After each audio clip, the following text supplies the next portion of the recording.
Good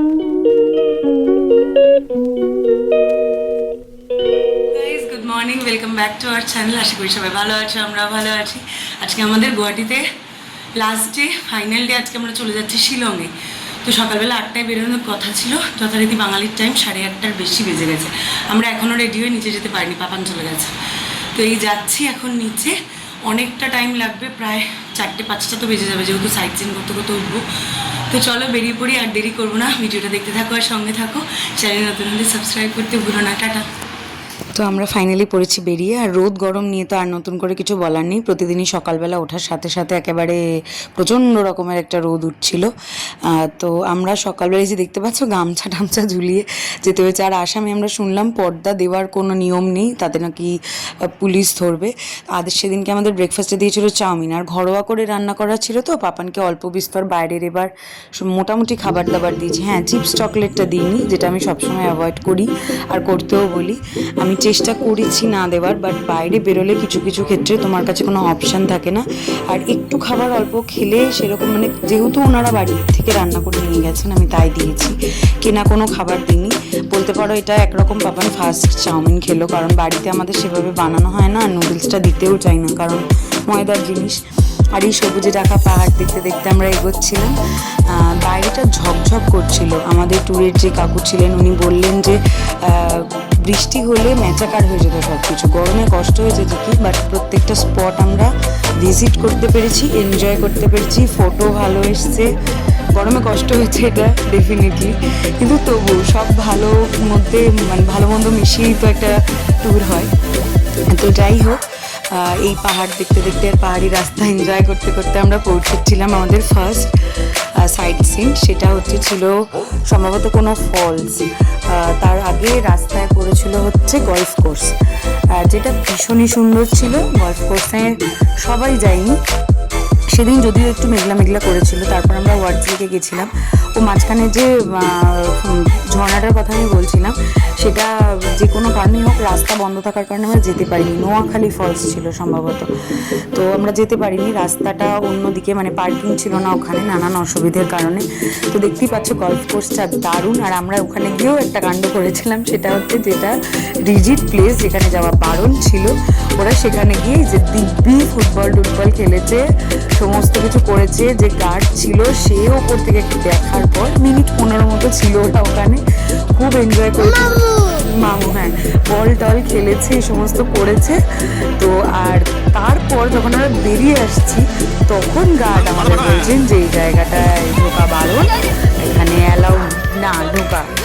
তো যাই হোক, খেলা হয়ে গেছে ওদের একদম মনের আনন্দে। এখানে যেহেতু সবাই গিয়েছিল না, তো আমাদের যত ভিজিট প্লেস ছিল সমস্ত জায়গায় যা টিকিট প্রাইস হয়েছে সেটা ওই ট্যুরের কাকুই পে করেছিলেন, শুধু এখানকারটা করেননি, কারণ এখানে আমরা সবাই যাই। এরপর আমরা গিয়েছিলাম ওয়ার্ডস লেকে।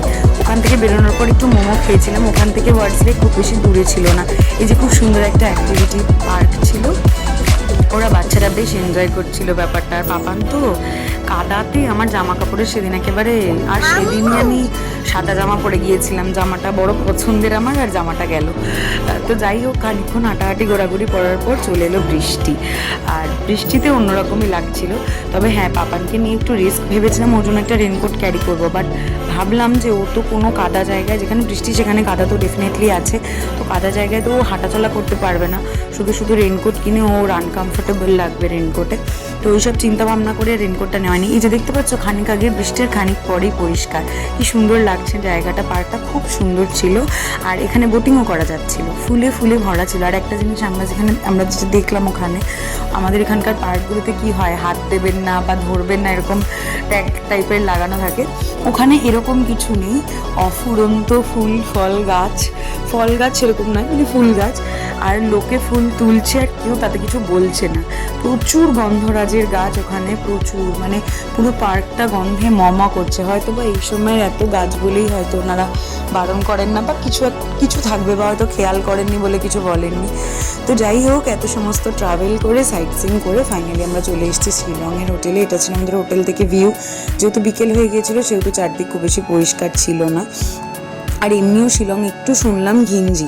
আর এখানে একটা কাণ্ড হচ্ছে, সেটা হচ্ছে আমার বর লক ভুলে গেছে। ও তো বলছে গাড়ির ধাক্কাধাক্কিতে লক চেঞ্জ হয়ে গেছে, হতেও পারে হয়তো তাই। এই যে ব্যালকনি ছিল আমাদের ছোট্ট একটা রুমে, ওখান থেকে হচ্ছে এই ভিউটা দেখা যাচ্ছিল, বেশ সুন্দর লাগছিল, চারপাশটা মেঘ বৃষ্টি মেশানো। স্ন্যাক্স এসে হোটেলে এত টায়ার্ড লাগছে, আর ভালো লাগছে না। ওই যে তো এখানে কাকুরা করছে রাতের খাবার দাবারের জোগাড়। সেদিনও রাতে বেশ অনেক রকম মেনু হয়েছিল, আর সেদিন আমরা এতটা টায়ার্ড ছিলাম, আর সেদিন রবিবার থাকার কারণে সমস্ত সব বন্ধও ছিল, দোকানপাট ওখান থেকে শিলং থেকে বেশ দূরে ছিল দোকানপাট, তো সমস্ত বন্ধ থাকায় যাইও নি পুলিশ বাজার। আমরা হোটেলে সবাই মিলে বসে গল্প করছিলাম, আর তারপর একটু গিয়েছিলাম একদম উল্টো দিকের রাস্তাতেই একটা আইসক্রিম কাউন্টার ছিল, ওখানে আইসক্রিম খেয়ে তারপরে বাড়ি এসেছিলাম। যেহেতু সন্ধে স্ন্যাক্স সেরকম সব কারোরই, মানে আমাদের এখানে যেমন চটপটা জিনিসপত্র পাওয়া যায়, ওখানে সেরকমটা তো নয় যে ইচ্ছে হলো একটু ফুচকা খেলাম, তো ওইটাই আর কি। তো রাতের ডিনারে ছিল হচ্ছে ডাল আর আলু পোস্ত, আর হচ্ছে ছিল পাবদা মাছের সর্ষে বাটা, খুব ভালো হয়েছিল রান্নাটা। তো চলো আজকে ভিডিওটা এখানেই শেষ করছি, কারণ আজকে আমরা প্রচণ্ড টায়ার্ড, অনেক জার্নি হয়েছে, প্রচুর জার্নি হয়েছে, আমাদের পাপান ঘুমিয়েও পড়েছে। কালকে আবার ছটায় ওঠা আছে, ছটায় ওঠা না, ছটায় বেরোতে হবে। হ্যাঁ, 4:30 5টায় উঠে পড়তে হবে। হ্যাঁ, পাপান এতটাই টায়ার্ড যে রাতে কিছু খায়ও নি ঠিক করে। আমিও আর জোরাজোরি করিনি, কারণ আমরা এসেও 7:30 8টায় খেয়েছি, তারপর আর আবার যদি রাতে জোর করে খাওয়াতে গেলে যদি সমস্যা করে এমনি অন্য জায়গা।